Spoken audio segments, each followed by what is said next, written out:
The war for the Iron Throne begins. House of the Dragon recap. The dragons have awakened. The alliances have shattered. The blood of Old Valyria runs hot once more. Welcome to the channel. Subscribe if you love House of the Dragon, Game of Thrones, and deep dives into Westerosi lore. Let's begin. The calm before the storm has ended. And now, the war for the Iron Throne begins. In a kingdom ruled by ancient blood, torn between loyalty and ambition, the death of one king has triggered the deadliest civil war Westeros has ever seen. This is your ultimate House of the Dragon recap, everything that led to the Dance of the Dragons, and how the realm was plunged into chaos. Strap in, because the Game of Thrones has never been bloodier. The rise of RHAENYRA, the king's chosen heir. Our story begins with King Viserys I Targaryen, ruler of the Seven Kingdoms and a man haunted by one question. Who will succeed me? His first wife dies tragically in childbirth, along with their newborn son. With no male heir, the realm fears instability. But Viserys shocks everyone by naming his only surviving child, his daughter, RHAENYRA Targaryen, as heir to the Iron Throne. It was an unprecedented decision in Westeros. No woman had ever sat on the throne. But RHAENYRA was intelligent, bold, and possessed the Targaryen fire in her veins. Viserys believed in her, yet even as RHAENYRA was declared Princess of Dragonstone, many lords whispered, the crown should pass to a man.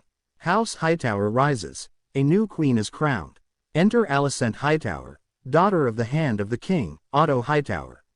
Once a close friend to RHAENYRA, Alicent is thrust into politics when she is wed to King Viserys, becoming queen and bearing him sons. The most prominent among them, Prince Aegon. From that moment, the seeds of division are sown. Two factions begin to form. The Blacks, who support RHAENYRA's claim, and the Greens, who support Alicent and her son Aegon as the rightful heir. What was once a matter of succession becomes a bitter family feud, with the realm caught in between. The friendship that died. RHAENYRA versus Alicent. RHAENYRA and Alicent were once like sisters. But politics, pride, and power tore them apart. RHAENYRA resented Alicent for marrying her father and producing a rival heir. Alicent saw RHAENYRA as reckless and unfit to rule. Their Cold War escalated after a series of personal tragedies and betrayals. RHAENYRA's sons, Jace, Luke, and Joffrey, are rumored to be illegitimate, an accusation that Alicent's faction uses to discredit her. Alicent's sons, Aegon and Aemond, grow increasingly violent, arrogant, and power-hungry. Aemond loses an eye in a brutal fight with RHAENYRA's sons after claiming the mighty dragon Vhagar. That incident would become a turning point. The friendship between RHAENYRA and Alicent was dead. A prophetic burden, the Song of Ice and Fire. But behind Viserys' decision to name RHAENYRA heir was a deeper reason, a prophecy.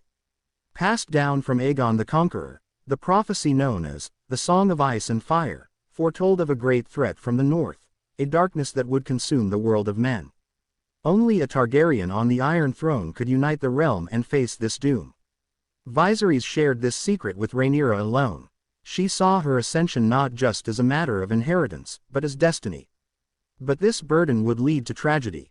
Because on his deathbed, in a fevered state, Viserys mumbled the prophecy again, but to the wrong person. Alicent. She misunderstood, believing Viserys was naming her son Aegon as the chosen one. This fatal miscommunication would ignite the fires of war. The usurpation. Aegon is crowned. When King Viserys finally dies, the kingdom mourns. But behind closed doors, the Greens act swiftly. Before word can reach RHAENYRA on Dragonstone, Aegon II is crowned king in secret, backed by Otto Hightower, Alicent, Sir Criston Cole, and a growing list of lords. They claim it was the king's dying wish. RHAENYRA, still mourning her father, is enraged.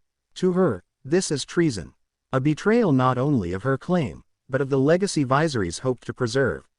And in that moment, the line is drawn. RHAENYRA declares herself the true queen of the Seven Kingdoms. Her coronation is held on Dragonstone.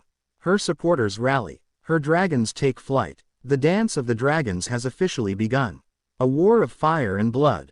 Westeros splits in two. The Greens hold King's Landing with Aegon on the throne. The Blacks, led by RHAENYRA and her husband, Prince Daemon Targaryen, control Dragonstone and the surrounding regions. Both sides begin forging alliances, calling on houses from the Reach, the Vale, the Riverlands, and the North. Dragons, long seen as invincible weapons of war, become central to the conflict. Each side commands powerful beasts. Rhaenyra's forces have Syrax, Caraxes, Vermax, Arax, and others. The Greens wield Vhagar, the largest and oldest dragon in the world, ridden by Aemond. But dragons are not just tools of war. They are volatile, unpredictable, and loyal only to their riders. And when dragons clash, kingdoms burn. Blood for blood, the first strikes. The first major tragedy of the war comes when Prince Lucerys Velaryon, Rhaenyra's son, rides to Storm's End to secure an alliance with House Baratheon. But he finds Aemond Targaryen already there, with Vhagar. As Lucerys leaves on his young dragon, Arax, Aemond follows him into a stormy sky. What begins as intimidation turns into uncontrolled fury. Despite Aemond's intentions, Vhagar breaks free and kills Lucerys and his dragon in the skies above Shipbreaker Bay. The death of her son breaks Rhaenyra. It is no longer about strategy. It is no longer about prophecy. It is revenge, madness unleashed, the cruelties of war. The dance of the dragons is not a clean war. It is not noble. It is filled with assassinations, betrayals, and unspeakable horrors. Rhaenyra orders the assassination of Aegon's son in retaliation for Lucerys' death. Daemon orchestrates Blood and Cheese, a horrifying plot that ends with the murder of a child in the Red Keep. Houses switch sides. Castles are besieged. The Riverlands are drenched in blood. Dragon against dragon becomes a common sight in the skies, each battle more devastating than the last. The realm begins to question whether any ruler, Aegon or Rhaenyra, is worth this chaos.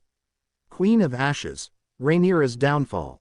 Rhaenyra eventually seizes King's Landing. Aegon vanishes, wounded and in hiding. The Iron Throne is hers. But her victory is short-lived. The city is starved. The people turn against her. The crown she fought for becomes a curse. She grows paranoid, cruel, and isolated. Her allies begin to doubt her. Even her own uncle-husband, Daemon, begins to drift away. And then, Aegon returns, with fire and fury. He reclaims the city with Sunfire, his dragon. Rhaenyra flees to Dragonstone, only to be captured by her half-brother's forces. In a moment of poetic cruelty, Aegon feeds Rhaenyra to his dragon, Sunfire, in front of her son. The queen is dead. The war is nearly over. But the bloodshed continues. The aftermath. A dynasty destroyed. Though Aegon II reigns victorious, his victory is hollow. The realm lies in ruins. The Targaryen family is decimated. Dragons are slain. Trust in the monarchy is shattered. Eventually, Aegon himself is assassinated, poisoned by his own council. Rhaenyra's surviving son, Aegon III, takes the throne, ending the war, but at a terrible cost. He is forever known as the Dragonbane, the king who presided over the extinction of dragons. The once mighty house that soared on dragon wings is now a shadow of itself. All because of a war, born from grief, pride, and prophecy. Legacy of the dance. The dance of the dragons is more than a tale of war. It is a tragedy, a warning of how power corrupts, of how family can become the deadliest enemy, of how the pursuit of destiny can blind us to reality. It is a story that echoes through time, its ashes lingering even in the